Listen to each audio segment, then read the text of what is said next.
방금 읽은 28절을 다시 보면은 우리가 알거니와 하나님을 사랑하는 자라는 말씀이 나옵니다. 하나님을 사랑하는 자. 그 전에는 또 우리가 그 뒤에 이어서는 그의 뜻대로 부르심을 입은 자. 이제 두 사람의 이야기가 나오죠. 그러니까 하나님을 사랑하는 자와 그의 뜻대로 부르심을 입은 자들 다 똑같은 사람들입니다. 그런데 하나님을 사랑한다 할 때에 하나님을 알아야 사랑하죠. 그렇죠? 모르는 사람을 사랑할 수가 없잖아요.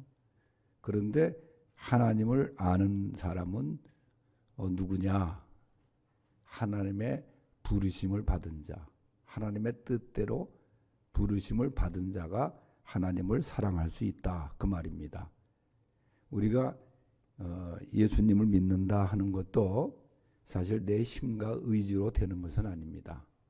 믿게 하시는 성령께서, 하나님께서 우리에게 믿게 하시는 겁니다. 감동을 주시는 것입니다. 그래서 순서를 보면은 부르심을 받은 자가 먼저고, 그 다음에 하나님을 사랑하는 자가 이제 나중에 나와야 되는 거죠. 우리가 요한복음 21장 말씀에 보면은 부활하신 예수님이 디베랴 바닷가에 다시 오브로 돌아간 제자들을 찾아가시는 이야기가 나와요. 잘 알듯이 거기에 대표적인 제자는 베드로입니다. 베드로가 3년 전에 게린사렛 호숫가에서 주님을 만나게 되잖아요.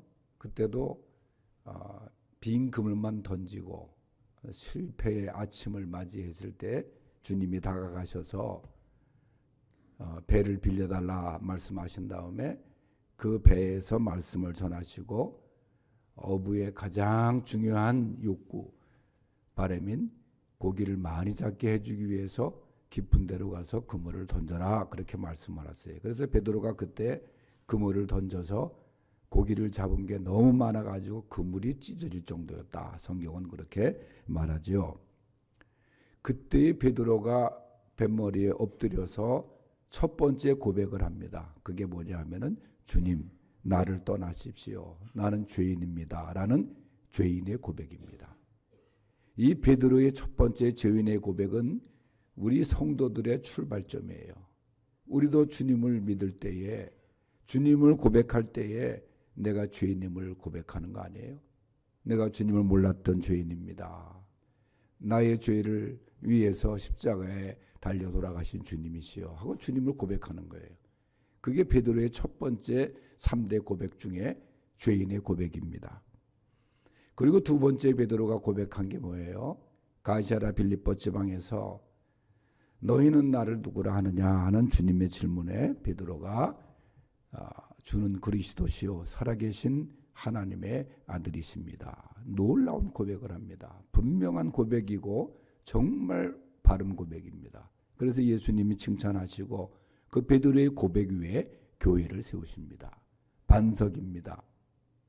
그리고 세 번째 고백이 조금 전에 이야기한 디베랴 바다에서 예수님께서 식탁을 베풀어 놓으시고 베드로에게 먹게 하신 이후에 질문을 던지시는데 세 번을 던지세요. 네가 나를 사랑하느냐? 네가 이 사람들보다 나를 더 사랑하느냐?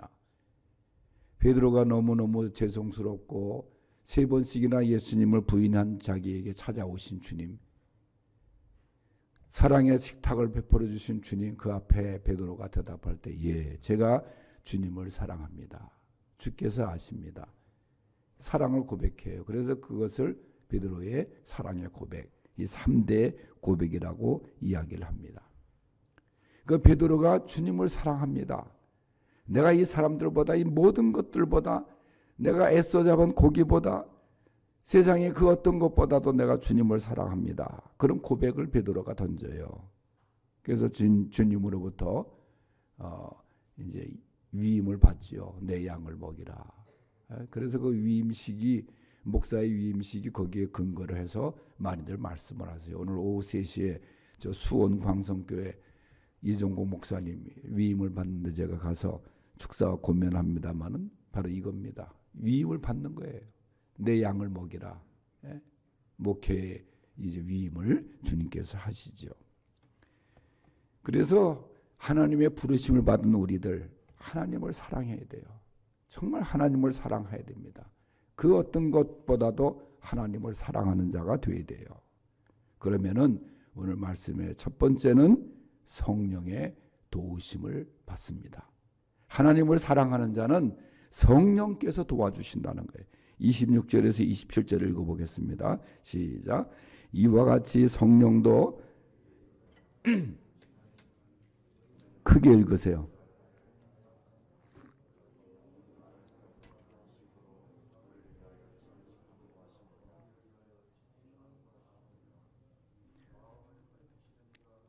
(27절) 다시 시작.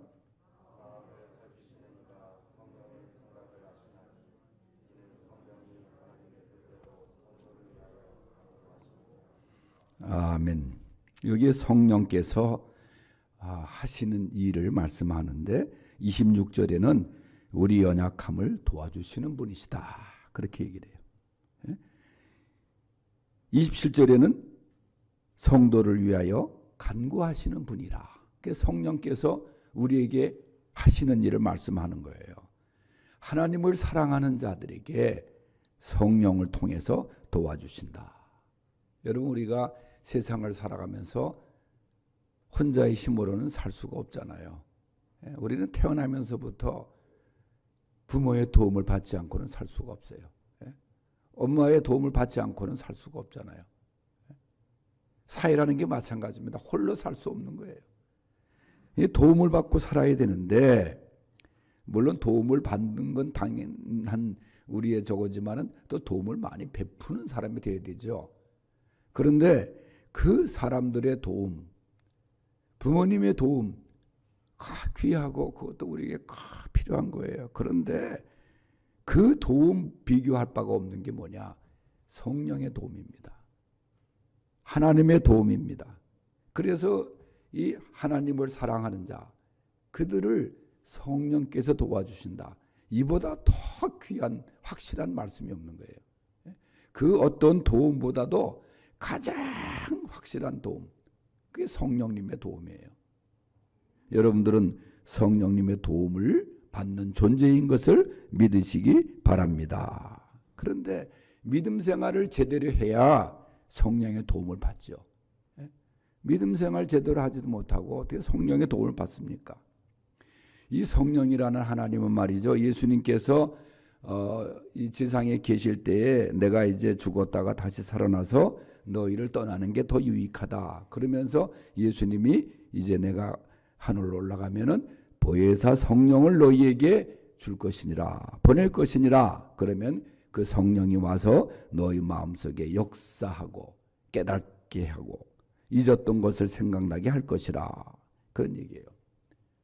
여러분, 이 말씀에서 주는 의미가 성령의 도움 없이는 우리가 믿음 생활을 할 수 없다는 거예요.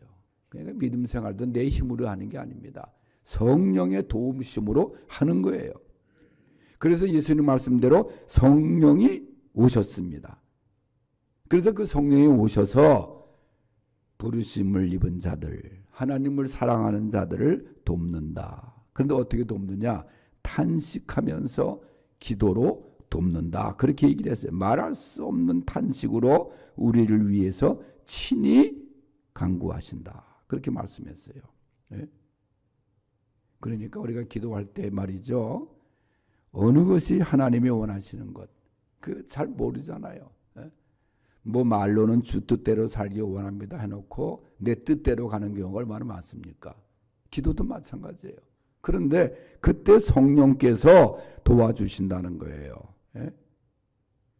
그래서 기도할 때 성령이 도와주시는 거예요. 내가 기도하지도 않는데 성령이 도와줄 수가 없잖아요.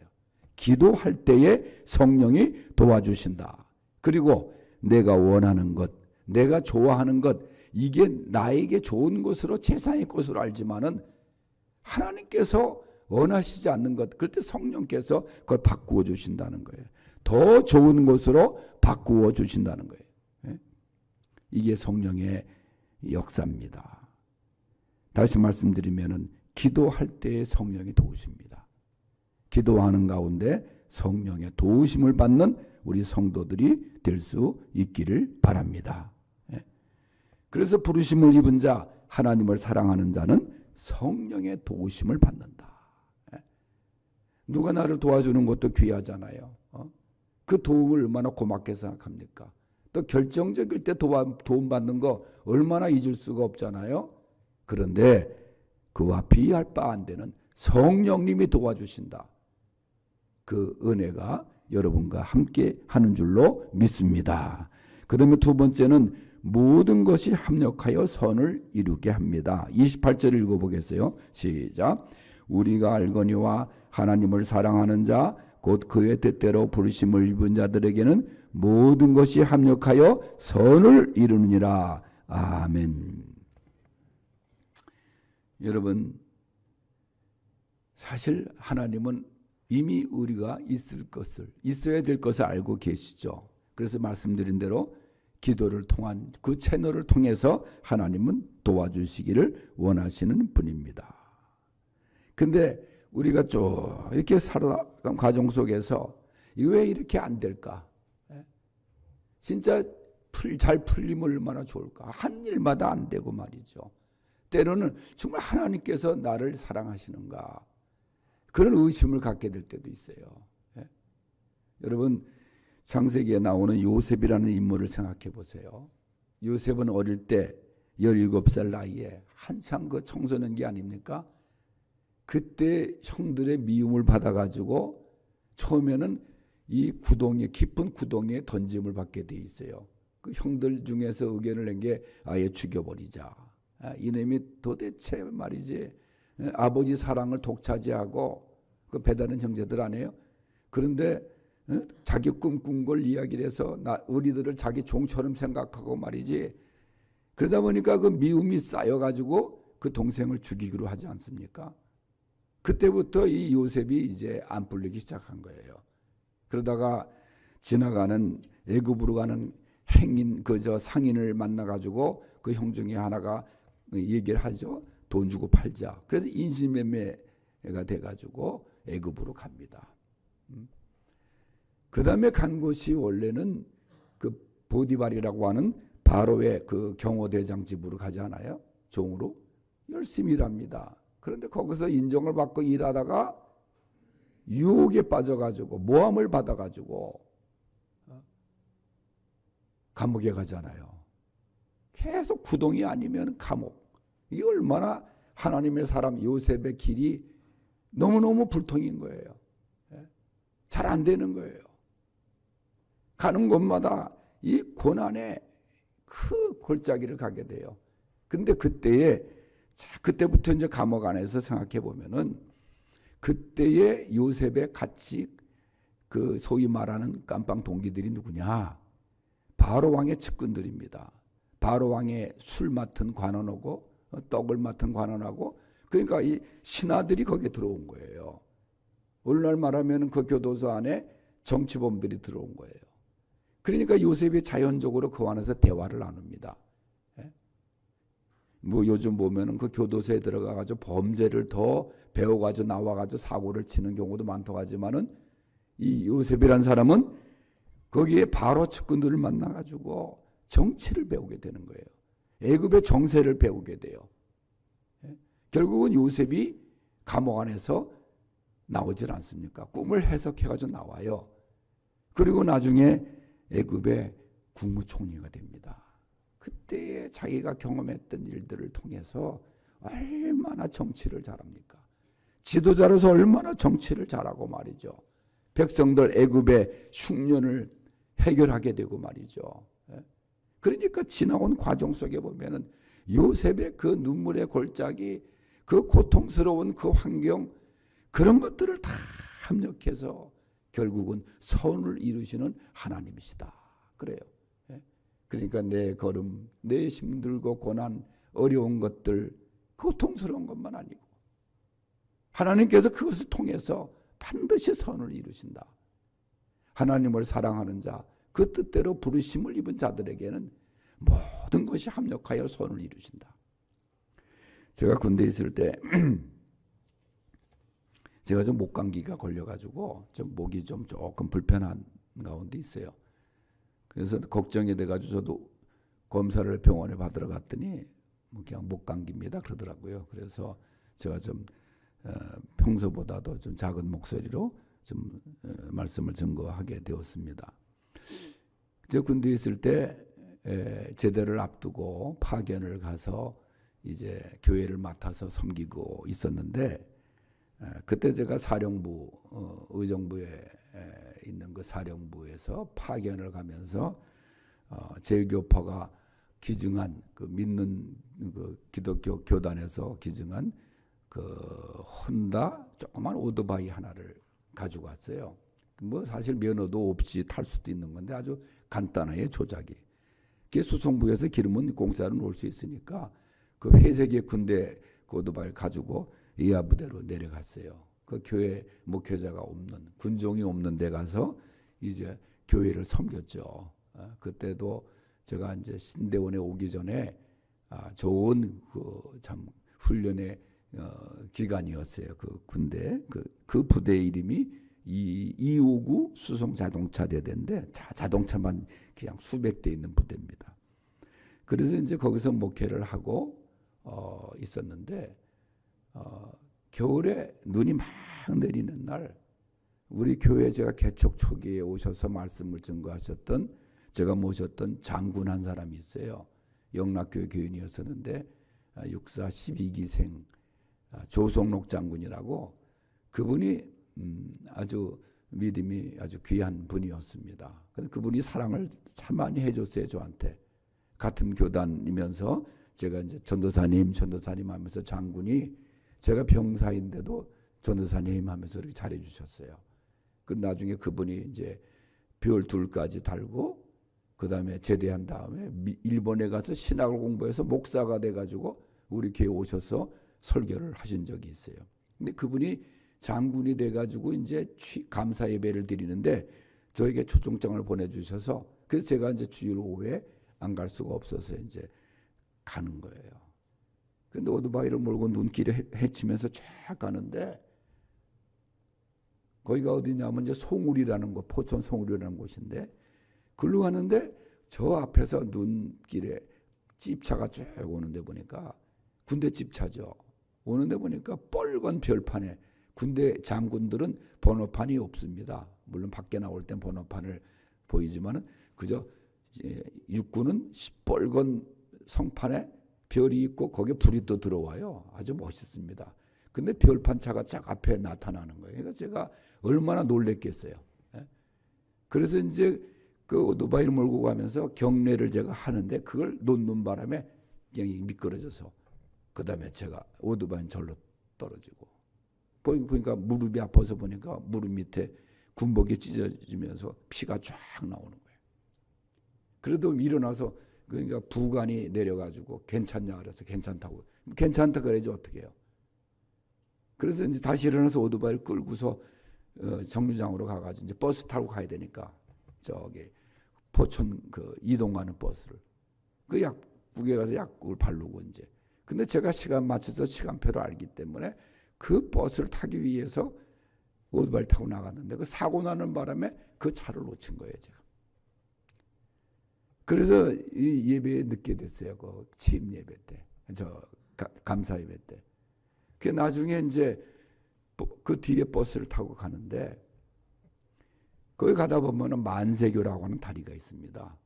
만세교 다리 밑에 사람들이 둘러서 있고 말이죠. 경찰이 와 있고. 그러니까 내가 타고 가야 할 버스가 밑으로 추락해 버린 거예요. 그래서 사상자가 발생하고.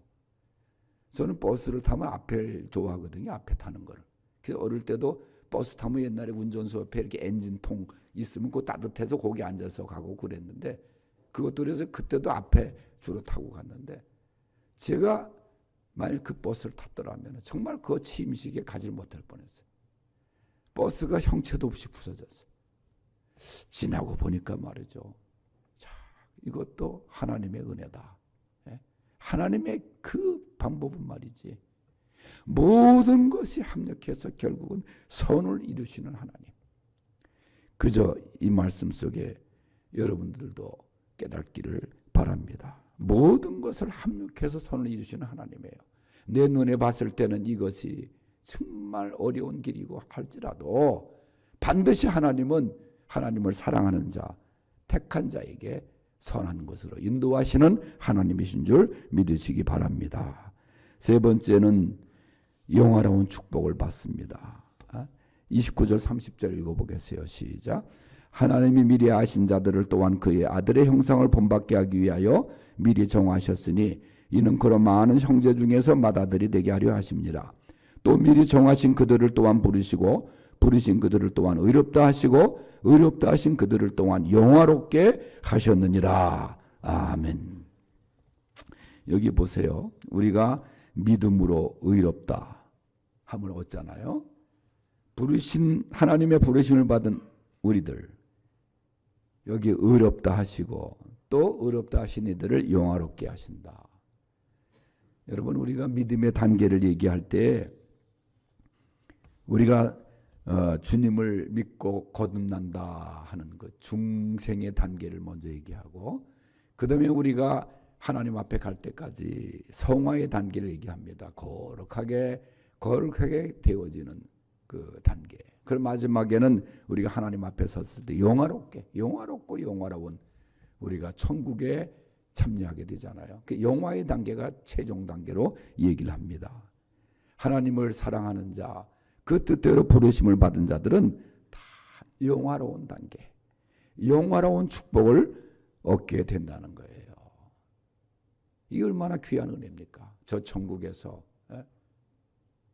어제 하기 장로님이 전화를 하셔서 목사님 기도해 주세요. 우리 형님이 돌아가셨어요. 그러시면서 저에게 그 장로인데 예배를 좀 드리고 가야 될 것 같아서 저에게 이제 말씀을 좀 소개해 주세요. 그래서 제가 이제 카톡으로 예배 순서를 쭉 해서 보내드렸습니다만은, 우리가 하나님 앞에 다 가잖아요.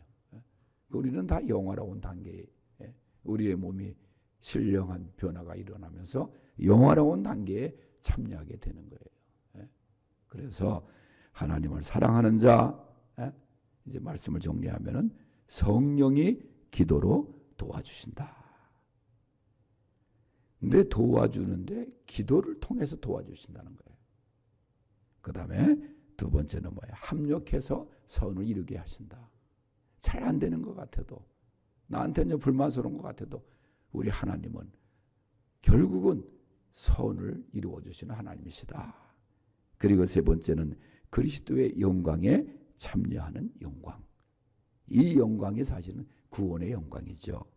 이 모든 영광이 부르심을 받은 우리 모두에게 주어지는 것을 믿으시고 하나님 앞에 영광과 찬양으로 나갈 수 있기를 바랍니다. 기도하겠습니다. 하나님 아버지, 감사합니다. 오늘 우리에게 하나님을 사랑하는 자, 뜻대로 부르심을 받은 자들에게 주시는 귀한 은혜를 우리가 들었습니다. 성령의 도우심을 받는 하나님을 사랑하는 자들 되게 하여 주시옵소서. 모든 것이 합력하여 선을 이루시는 하나님을 사랑하는 자들 되게 하여 주시옵소서. 영화롭고 영화로운 축복을 누리는 우리 성도들 되게 하여 주시옵소서. 예수님의 이름으로 기도하옵나이다. 아멘.